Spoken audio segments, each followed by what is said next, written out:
그런 바울의 마지막 부탁에 대해서 한번 살펴보겠습니다. 바울은 에베소서를 끝내면서 오늘 본문에서 마지막 부탁을 합니다. 그 내용이 뭐냐 하면 19절에 있습니다. 나의 입을 열어 복음의 비밀을 담대히 알리게 하옵소서. 한마디로 복음을 담대하게 전할 수 있도록 해달라는 것이었습니다. 20절 말씀을 보면 바울은 복음을 전하다가 지금 쇠사슬에 매였다, 감옥에 갇혀 있는 것을 얘기하고 있습니다. 비록 몸은 감옥에 갇혔지만 감옥에서도 담대하게 복음을 전하기를 원하는 바울의 이 모습을 우리가 읽을 수 있는 것입니다. 바울에게 있어서 복음이 무엇이었을까요? 복음이 무엇이었기에 그는 감옥에서도 복음 전파를 위해서 이렇게 애를 쓰는 것일까요? 우리가 감옥에 갇힌다면 복음을 전하다가 여러분이 감옥에 갇혔다 한번 생각해 보십시오. 우리의 안위를 걱정하지 않겠습니까? 야, 언제 나가지? 어떻게 살아나가지? 어떻게 나가지? 우리는 그런 생각할 수 있습니다. 그런데 바울은 자신이 매여 있는 것에 대해서는 전혀 걱정하지 않습니다. 오직 복음이 전파되기를 원하고 있습니다. 바울에게 있어서 이 복음이 무엇일까요, 여러분? 로마서 1장 16절 한번 보겠습니다. 한번 읽어봅시다. 내가 복음을 부끄러워하지 아니하노니 이 복음은 모든 믿는 자에게 구원을 주시는 하나님의 능력이 됨이라. 먼저는 유대인에게요, 그리고 헬라인에게로다. 복음이 뭐라고요? 모든 믿는 자에게 뭘 주세요? 구원을 주시는 하나님의 능력. 자, 따라합시다. 복음은 모든 믿는 자에게 구원을 주시는 하나님의 능력이다. 네, 복음 자체에 구원을 일으키는 하나님의 능력이 숨겨져 있다는 것입니다. 사실 우리가 이것을 체험했어요. 여러분이 알든 모르든 예수를 믿어서 구원 얻어서 이렇게 교회에 나온 것입니다. 누군가 복음을 전했는데 예수 믿으면 구원 얻어요. 예수 믿으면 죄에서 용서를 받아요. 그 복음을 전했는데 우리가 그것을 붙잡았어요. 믿었어요. 사실은 우리가 붙잡은 게 아니고 하나님이 우리의 마음속에 그런 복음을 받아들일 수 있도록 그 마음을 하나님 움직이신 것입니다. 그래서 우리가 한 것 같은데 사실은 하나님이 하신 것입니다. 그래서 우리가 구원을 받은 것을 구원받은 것을 얘기할 때 하나님의 선물이고 하나님의 은혜다, 이렇게 고백하는 것입니다. 복음 안에는 구원을 얻게 하는 하나님의 능력이 있다는 것입니다. 그래서 사도행전 4장 12절에 보면 다른 이로는 구원 얻을 수 없다라고 말씀하고 있습니다. 복음 안에 예수 그리스도가 핵심인 그 복음 안에 구원을 얻는 능력이 포함되어 있는데 다른 이름, 예수 이름 이외에 다른 어떤 종교, 다른 어떤 사람을 통해서 구원 얻는 이런 역사는 없다는 것입니다. 자, 사도행전 4장 12절 읽어봅시다. 다른 이로서는 구원을 받을 수 없나니 천하 사람 중에 구원을 받을 만한 다른 이름을 우리에게 주신 일이 없음이라 하였더라. 우리가 다원론을 얘기합니다. 아니, 산에 정상 올라갈 때 정상 올라가는 길이 여러 군데인데 꼭 뭐 하나의 길만 있어?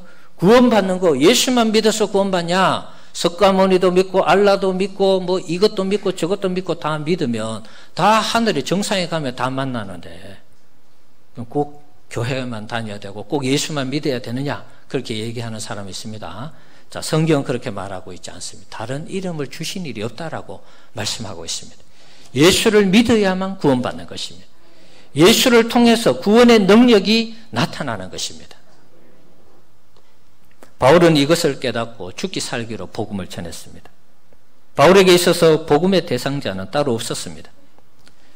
사람이 잘나든 못나든 아무 상관없었습니다. 예수를 전할 때 잘난 사람에게만 복음 전하지 않았습니다. 배운 사람, 못 배운 사람 아무 상관없었습니다. 흑인이든 백인이든 황인종이든 인종이 상관없었습니다. 그 사람이 주인이든 종이든 아무 상관없었습니다.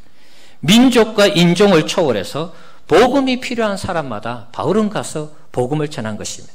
왜냐하면 복음의 구원의 능력, 하나님의 능력이 머무니까 예수를 모르고 죽어가는 사람들에게 예수의 복음을 전한 것입니다.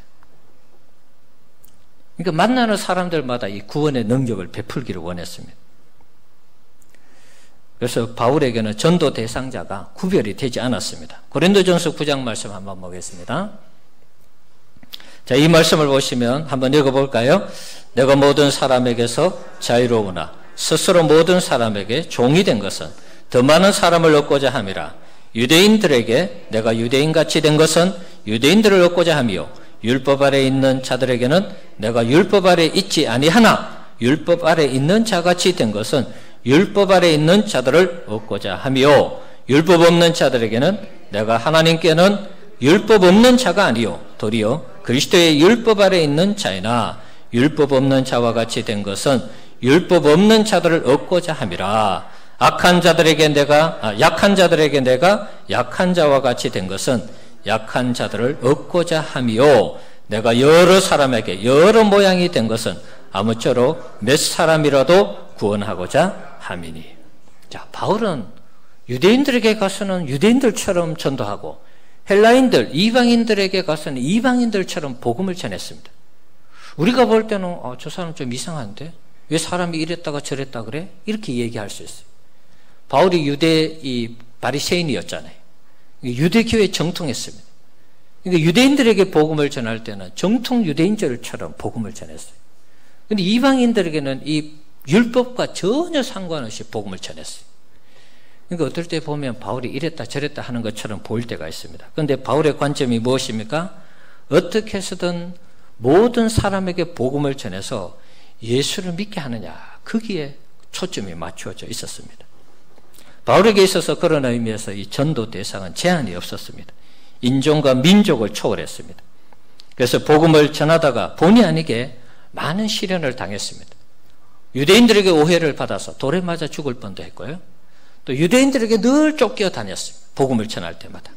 그리고 어떤 전통 지역, 이방인 지역에 갔을 때도 자기들이 그동안 믿고 있는 신들이 있었기 때문에 예수 믿어 지옥 가고, 예수 믿어 천국 가고 하나님 백성 되고 모든 우상 숭배를 버려야 된다. 이렇게 얘기하니까 그동안 그 이방 지역에 전통 신들이 있을 거 아닙니까? 우리로 치면 불교, 우리로 치면 미신, 이런 것들이 있었는데 그거를 믿으면 안 된다. 그거 다 버리고 예수 믿어야 된다. 이렇게 얘기하니까 사람들이 자기가 가지고 있는 전통 종교에 대해서 부인하니까 화가 나는 것이죠.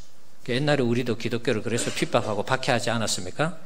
바울이 가는 곳마다 그런 일이 있었습니다. 그래서 바울은 엄청 어려움을 당했습니다. 고린도후서 11장 23절에서 27절의 내용을 보면 바울이 경험한 수많은 아픔과 고통, 시련, 환난을 소개하고 있습니다. 여기 보면 그들이 그리스도의 일꾼이냐 정신없는 말을 하거니와 나는 더욱 그러하도다. 내가 수고를 넘치도록 하고 옥에 갇히기도 하고 더 많이 하고 매도 수없이 맞고 여러 번 죽을 뻔하였다. 복음 전하다가 오해를 받았어. 혹은 복음 전하는 그 이유만으로 매도 맞고 감옥에도 가고 죽을 위기를 여러 번 넘겼다는 것입니다. 유대인들에게 40에 감안한 매를 5번 맞았어요. 39대 매를 5번 맞았어요. 3번 태장 맞고 1번 돌에 맞고 르스드라에서 돌로 바울을 쳤는데 거의 죽었는 줄 알고 밖에 넣어버렸는데 또 바울이 살아났어요. 이런 일이 있었습니다. 3번 파선하고 일주일을 깊은 바다에서 지냈으며 여러 번 여행하면서 강의 위험, 강도의 위험, 동족의 위험, 이방인의 위험, 시내의 위험, 광야의 위험, 바다의 위험, 거짓 형제 중의 위험, 수고하고 애쓰고 여러 번 차지 못하고 줄이며 목마르고 여러 번 굶고 춥고 헐벗었노라. 하나님은 바울을 선교지에 보내가지고 복음 전파할 때 좀 잘 이렇게 은혜 가운데 두루두루 형통하게 인도하시면 좋겠는데 이런 여러 가지 많은 시련들을 주셨어요. 저 같으면 선교사로서 복음을 전할 때에 이런 일들이 있으면 또 한번 생각해 볼 것 같아요. 하나님도 나를 도와주지 않는구나. 복음을 전하면 하나님 도와주셔야 되는데 이 죽을 고비를 여러 번 넘기자. 매를 맞고 목마르고 못 차고 길 갈 때 강도 만나고 도적 만나고 이런 상황이 계속된 것입니다. 과거에 우리가 아프가니스탄에 우리 젊은 친구들이 가서 어려움을 당했죠. 그리고 그때 김형규 목사님이 순교를 당했습니다. 그런 일이 있으면 아마 다 선교 안 간다 그럴 것 같아요. 그렇지 않겠습니까, 여러분? 사람이 죽고 그 엄청난 시련을 통해서 우리나라 모든 사람들이 기독교를 여겼죠. 그러면 우리 선교 이제 끊자. 선교 가지 말자. 그럴 것 같지 않습니까?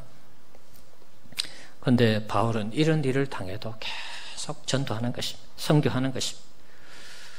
어떻게 보면 이 시련과 아픔을 즐기는 듯이 막 그렇게 막 복음을 전하는 것입니다.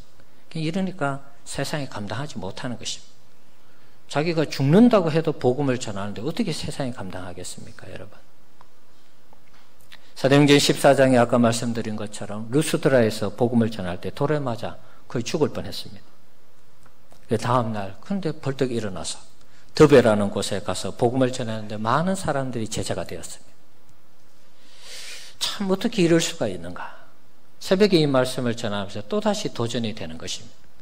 여러분, 돌에 맞아서 거의 다 죽었는데, 근데 살아났는데 그 다음날 또 복음 전하기 위해서 다른 지역에 가서 복음 전하는 것입니다. 같은 예수를 믿는데 어떻게 이렇게 다른가? 제가 충격을 받았습니다. 여러분, 돌에 맞아서 핍박을 당해서 죽음 직전까지는 안 간다 하더라도 돌에 맞아서 한 10대 돌에 맞아서 우리 머리를 꾸몄다고 한번 생각해 보십시다. 다음날 여러분 복음 전할 수 있겠습니까? 같은 예수를 믿는데 왜 이렇게 다를까요, 우리는? 같은 교회를 다니고 같은 예수를 믿고 같은 하나님을 섬기는데 바울과 우리의 차이가 무엇일까요, 여러분? 바울은 왜 그렇게 복음을 전하기를 원했을까요? 바울은 복음에 환장한 사람처럼 보입니다. 안 전하면 안 되는 사람처럼. 감옥에서도 지금 복음을 전하고 있어요. 에베소서, 빌립보서, 골로새서 이 나중에 이 뒤쪽에 나오는 빌레몬스 옥중 서신입니다. 옥중에서도 복음을 전하기를 원해요. 자기의 신상에 대해서는 전혀 걱정하지 않습니다. 빌립보서 같은 경우에 복음 전하면서 기뻐해라. 내 갇힌 거 걱정하지 말고 기뻐해라. 이런 얘기합니다. 어떻게 우리는 같은 예수를 믿으면서도 이렇게 다른 것일까요? 복음에 뭐가 있다 그랬습니까? 구원을 주시는 하나님의 능력. 바울은 그것을 경험했기 때문에 바울은 그것을 온몸으로 체험한 것입니다. 바울은 다메섹으로 가면서 예수님 만났죠. 예수에게는 원수였습니다. 교회적으로도 원수였고 그 자리에서 완전히 심판받아 죽여도 바울이 할 말이 없습니다. 그런데 예수님이 그를 만나서 사람을 바꾸었어요. 예수를 전하는 사람으로 바꾸었어요. 그러니까 바울 입장에서는 그날 예수님을 만나서 죽어야 당연한데 살려주시니까, 구원을 해주시니까 그게 너무 감사한 것입니다. 그래서 그 빚을 평생 동안 예수 전하는 일에 자신의 삶을 드린 것입니다. 마지막에 순교해서 죽었습니다. 우리도 나름대로 구원을 받았잖아요. 여러분 구원 다 받으셨죠? 구원이 뭔가? 아직도 그러면 안 됩니다. 오늘 중고등부 예배에 설교했는데 예수님이 우리를 위해서 죽으셨다는 사실에 대해서 애들이 모르겠어요. 부끄러워서 그런지 모르겠는데 아직 확신이 없는 것 같아요. 우리도 예수님을 통해서 구원 받았잖아요. 십자가에 달려 못 박혀 죽으신 그 예수님을 통해서 우리가 구원 받았잖아요. 그러면 바울처럼 우리에게도 구원의 감격이 있을 거 아닙니까, 여러분? 그러면 우리도 바울처럼 이렇게 예수님 자랑하고 전하고 막 해야 되는데 우리는 그렇게 하지 못해요. 왜 그럴까요, 여러분? 뭐가 문제일까요? 바울은 다메섹에서 예수님을 만난 다음에 바로 예수님이 그리스도가 되시고 주가 된다는 걸 선포했습니다. 유대인들도 깜짝 놀랐어요. 아니 저 인간이 왜 저래? 예수 믿는 사람 잡으러 가서 사람이 하루아침에 헷가닥 하니까 유대인들도 당황했다. 성경이 그렇게 기록하고 있습니다. 제자들은 더 말할 것도 없죠. 저 사람 일부러 회심한 척하는 거야. 우리를 잡으려고 회심한 척하는 거야. 그래서 바울이 만나자고 해도 안 만나줬어요. 처음에는 바나바가 중개해서 만났죠. 바울은 자신의 이 삶을 통해서 구원을 주시는 하나님의 능력, 그 복음을 온몸으로 체험한 것입니다. 자신이 그것을 경험했고 3차 선교 여행을 통해서 온몸으로 체험했습니다. 임상 결과가 끝났어요. 그러니까 예수의 복음을 안 전하는 것이 오히려 이상하다라고 생각한 것입니다. 그래서 그는 죽기 살기로 이 구원을 주시는 하나님의 능력, 복음을 마음껏 전하기를 원한 것입니다. 그래서 마지막으로 에베소 교인들에게 3년 동안 고생하면서 교회를 세웠잖아요. 마지막이라고 생각하고 에베소 교인들에게 부탁하는 게 이것입니다. 내가 감옥에 있으니까 너희들 걱정하지 말고 나를 잘 하나님께서 은혜 가운데 풀어주시도록 기도해줘. 이런 기도가 아니고 나의 입을 열어 복음의 비밀을 담대히 알리게 해달라. 내가 어디에 있든지 간에 상관없이 주의 복음을 담대하게 외칠 수 있도록 기도해 주세요. 이게 마지막 바울의 부탁이었습니다. 사랑하는 성도 여러분, 우리 교회도 바울처럼 복음을 전하는 일에 최선을 다하는 교회가 되기를 축복합니다. 복음을 전하는 일에 목숨을 거는 교회가 되기를 바랍니다. 복음을 전하다가 어려움을 당해도 중단하지 않고 복음을 전하는 우리 교회가 되기를 바랍니다. 단기 선교하면서 좀 어려운 일들 당할 수 있습니다. 그럼 다음부터 우리 선교 가지 맙시다, 목사님. 그러면 안 된다는 것입니다. 그래도 가셔야 돼요. 제가 안 가면 여러분들이 가셔야 돼요. 예. 우리가 전하는 복음이 하나님의 구원의 능력이 왕성하게 드러나도록 우리도 바울처럼 기도하고 부탁하는 교회가 되어야 할 줄 믿습니다. 그래서 우리 교회가 전하는 복음을 통해서 죽어가는 영혼이 살아나고 잠자는 영혼이 깨어나며 잃어버린 영혼을 회복하는 그런 교회가 되기를 주님의 이름으로 축원합니다. 예, 바울처럼 우리가 열심히 복음을 전해야 되겠습니다. 복음을 전하다 보면은 우리가 어떤 잘못된 고정관념에 사로잡힐 때가 있습니다. 유대인 그리스도인들 입장에서 이방인들에게 복음이 전파되고 복음이 소개되는 것을 이해하지 못했습니다. 그래서 사도행전을 볼 때에 베드로가 고넬료 가정에서 고넬료 가정을 복음화시켰어요. 회심시켰어요. 그리고 예루살렘 교회에 도착했을 때 예루살렘 교회에 있는 이 유대인 그리스도인들이 베드로를 비난했습니다. 왜 이방인들하고 같이 밥 먹고 왜 그들과 교제하고 왜 그들에게 세례를 베풀었냐 이렇게 따졌습니다. 자, 사도행전 11장 1절에서 3절 한번 보여주시죠. 자, 읽어봅시다. 유대에 사는 사도들과 형제들이 이방인들도 하나님의 말씀을 받았다 함을 들었더니 베드로가 예루살렘에 올라갔을 때에 할례자들이 비난하여 이르되 내가 무할례자의 집에 들어가 함께 먹었다 하니 자, 여기에 나오는 할례자가 유대인 그리스도인들입니다. 왜 이방 사람들하고 교제해서 왜 밥 먹어서 왜 세로 줘서 이렇게 이제 추궁하는 거예요. 유대인 그리스도인들은 여전히 유대주의에 사로잡혀서 율법에 사로잡혀서 이방인들이 하나님 백성 되는 것을 이해를 못한 것입니다. 자, 그랬을 때 베드로가 내가 기도할 때 보자기가 내려오고 거기 우리가 못 먹을 것이 있는데 하나님 자꾸 잡아 먹으라 하시더라. 내가 못 먹겠다고 했는데 하나님이 깨끗하게 하신 것을 너가 더럽다 할 수 있느냐. 잡아 먹으라. 그 환상이 3번 있은 후에 욥바에서 사람이 와서 나를 불러서 기도하는 가운데 두려워하지 말고 따라가라. 그래서 따라가서 복음 전하고 복음 전할 때 성령이 임하고 그러면서 이 사람들이 하나님의 사람이라는 것을 확신하게 되어서 세례를 줬다. 거기에 따라간 사람이 6명의 정인이 있었어요. 그 이야기를 하니까 이렇게 힐난하던 유대인 그리스도인들이 뭐라 그랬습니까? 11장 18절에 한번 봅시다. 읽어봅시다. 그들이 이 말을 듣고 잠잠하여 하나님께 영광을 돌려 이르되 그러면 하나님께서 이방인에게도 생명 얻는 회개를 주셨도다 하니라. 그제서야 이방인도 하나님의 백성이 되구나. 예수를 믿어서 하나님의 자녀 백성이 되구나. 인정을 했다는 것입니다.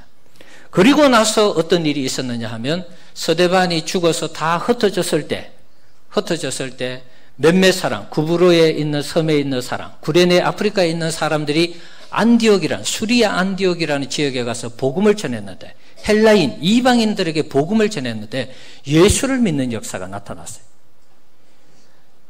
이방인들에게 복음을 전해서 제일 처음 생긴 교회가 안디옥 교회입니다. 그러니까 이방인들에게도 구원이 있다, 하나님의 자녀가 되고 백성이 된다는 것을 공식적으로 확인이 된 다음부터 안디옥 교회가 생겨진 거예요. 안디옥 교회 누가 갔습니까? 바나바가 갔습니다. 열심히 복음 전하고 가르쳤습니다. 교인이 계속 늘어났습니다. 그래서 이거 내 혼자 안 되겠구나. 그래서 바울을 불러왔어요. 같이 목회했습니다. 한참 목회하는데 어느 날 성령께서 두 사람을 세워서 너 둘이 선교사 나가. 그래서 1차, 2차, 3차 선교사로 나가게 된 것입니다. 물론 1차 선교 때 끝나고 나서는 바나바와 바울이 결렬합니다. 마가 요한을 데리고 가는데 마가 요한이 다시 돌아왔기 때문에 바울과 바나바가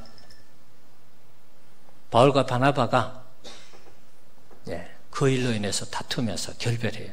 그리고 2차, 3차부터는 바울이 계속해서 성경에 등장합니다.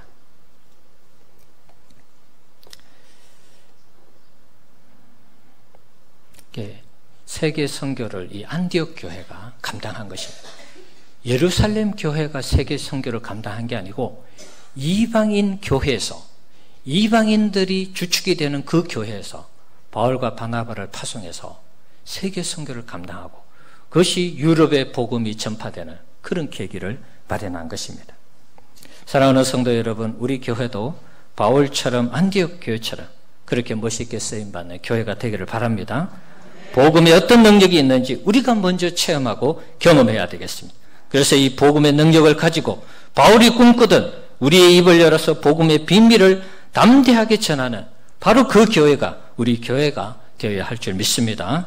어쩌면 그것은 바울의 꿈이 아니고 주님의 꿈이겠죠. 바울 안에 역사하신 그 주님이 바울을 통해서 온 세상에 담대하게 복음을 전하기를 원했던 그 소원을 바울에게 불어넣어 주신 것이죠.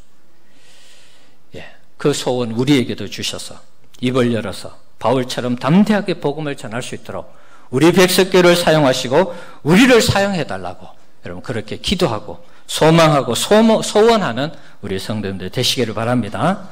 바울의 이 마지막 부탁을 우리 교회 모든 성도님들이 온몸으로 실천하는 그런 교회가 되기를 주의 이름으로 축원합니다. 기도하겠습니다.